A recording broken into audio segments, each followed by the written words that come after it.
Assalamualaikum warahmatullahi wabarakatuh. Salam bahagia Bapak Ibu. Perkenalkan, saya Larasati, calon guru penggerak Angkatan 7 Kabupaten Bogor. Dalam video ini saya akan memaparkan kesimpulan dan refleksi pemikiran Ki Hajar Dewantoro tentang koneksi antar materi pada modul 1.1. Pemikiran Ki Hajar Dewantoro meliputi potret pendidikan zaman kolonial, maksud pendidikan menurut Ki Hajar Dewantoro, asas pendidikan menurut Ki Hajar Dewantoro, dasar-dasar pendidikan yang menuntun, budi pekerti dalam pendidikan, dan asas trikon. Pendidikan zaman kolonial, penjajah hanya memperbolehkan sekolah untuk kalangan tertentu sesuai kebutuhan. Namun, pada saat itu, Ki Hajar Dewantoro memprakarsai berdirinya taman siswa yang memberikan kesempatan kepada semua kalangan untuk mengenyam pendidikan. Maksud pendidikan menurut Ki Hajar Dewantoro, pendidikan adalah tuntunan dalam hidup tumbuhnya anak-anak, yaitu menuntun segala kodrat yang ada pada anak-anak agar mereka dapat mencapai keselamatan dan kebahagiaan yang setinggi-tingginya, baik sebagai manusia maupun sebagai anggota masyarakat.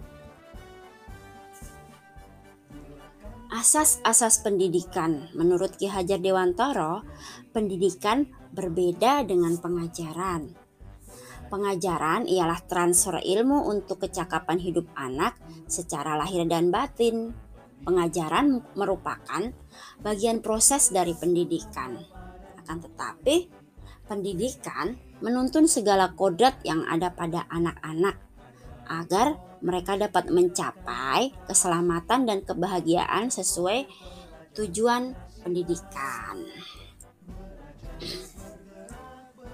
Dasar-dasar pendidikan yang menuntun menurut Ki Hajar Dewantoro. Pendidik itu perannya menuntun tumbuhnya kekuatan kodrat anak. Ki Hajar Dewantoro mengibaratkan pendidik seperti seorang petani yang menanam padi. Petani yang menanam padi hanya bisa menuntun tumbuhnya padi, memperbaiki kondisi tanah, memberi pupuk dan air, membasmi hama dan jamur. Namun, tidak dapat mengubah kodrat padi. Maksudnya, petani tidak bisa mengharapkan dari pohon padi tumbuh menjadi jagung. Dan bibit yang kurang baik dapat tumbuh dengan baik dengan perawatan petani, begitu pula sebaliknya. Seperti hanya petani, pendidik memiliki peran menuntun murid. Menurut Ki Hajar Dewantoro, seorang pendidik harus bisa menghamba pada murid. Dan dalam hal ini jangan hanya meniru konsep-konsep pendidikan dari luar. Akan tetapi, ketika ada hal yang baru, kita harus bisa mempertimbangkan potensi kultural. Tentu saja sesuai dengan kodrat keadaan, yaitu kodrat alam dan kodrat zaman. Kodrat keadaan menurut Ki Hajar Dewantoro terdiri dari dua bagian, yaitu kodrat alam dan kodrat zaman. Kodrat alam berkaitan dengan sifat dan bentuk lingkungan di mana anak berada. Tentunya potensi daerah anak pesisir pantai berbeda dengan anak pegunungan. Sedangkan kodrat zaman itu berkaitan dengan isi dan irama. Jadi gaya belajar atau cara mendidik guru abad 21 tentu akan jauh berbeda dengan anak pada pertengahan abad 20. Selain kodrat alam dan kodrat zaman, Ki Hajar Dewantoro juga mengungkapkan bahwa pendidikan menyangkut pendidikan budi pekerti, yaitu perpaduan antara gerak pikiran, perasaan, dan kehendak atau kemauan sehingga menimbulkan tenaga. Jadi, dalam Konsep ini Ki Hajar Dewantara sudah memaparkan bahwa pembelajaran itu mencakup olah cipta, yaitu untuk menajamkan pemikiran, olah rasa, yaitu untuk memperhalus perasaan, ini berkaitan dengan afektif, sedangkan olah cipta berkaitan dengan kognitif, dan olah karsa untuk mempertajam kemauan sehingga menghasilkan karya yang di sini berkaitan dengan psikomotorik.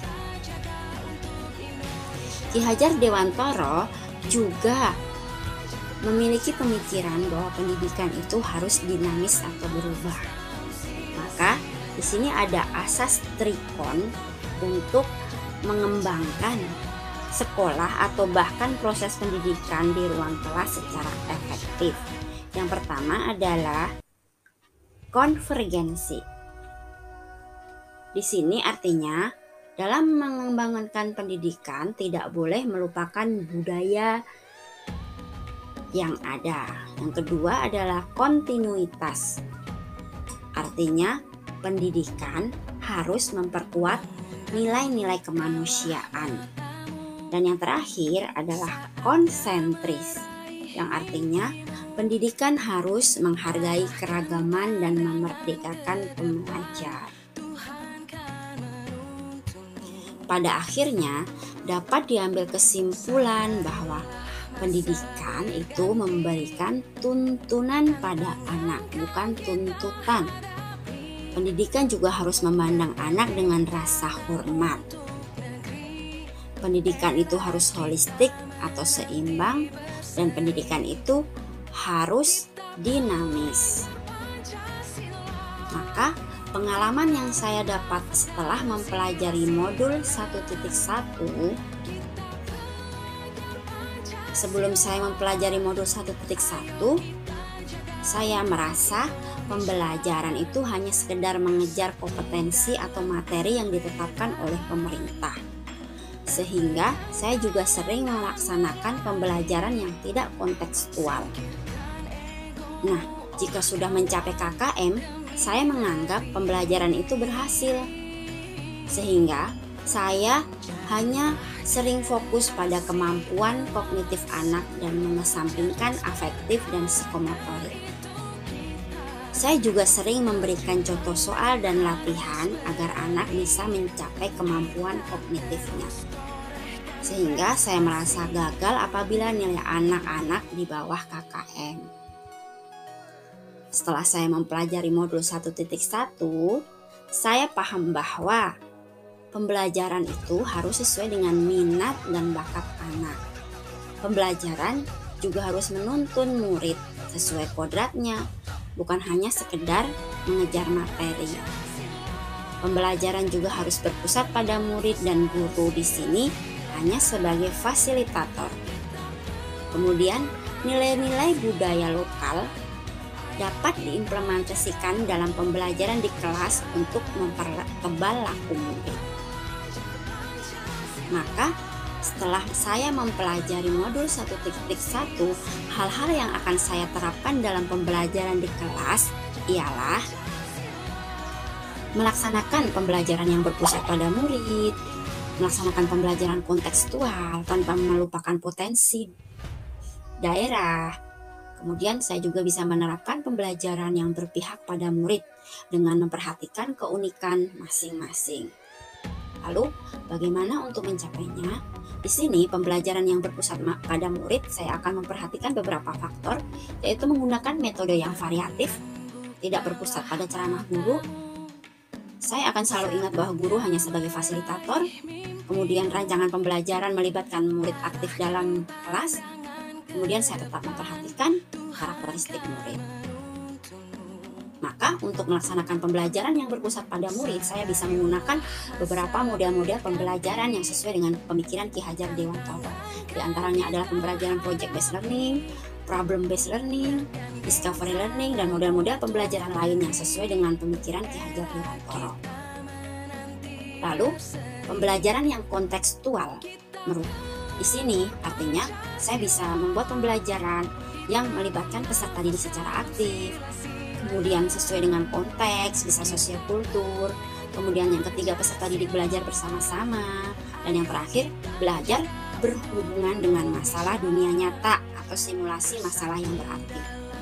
Artinya di sini kita bisa menyesuaikan dengan konteks kearifan lokal yang ada di daerah saya. Adapun pembelajaran yang berpihak pada murid dengan memperhatikan keunikan masing-masing bisa dilakukan dengan merancang dan melaksanakan pembelajaran menggunakan pendekatan berdiferensiasi. Demikian pemaparan saya tentang kesimpulan dan refleksi pemikiran Ki Hajar Dewantoro pada modul 1.1 di tahap koneksi antar materi. Semoga apa yang saya sampaikan bisa memberikan manfaat bagi Bapak Ibu sekalian. Sekian dan terima kasih.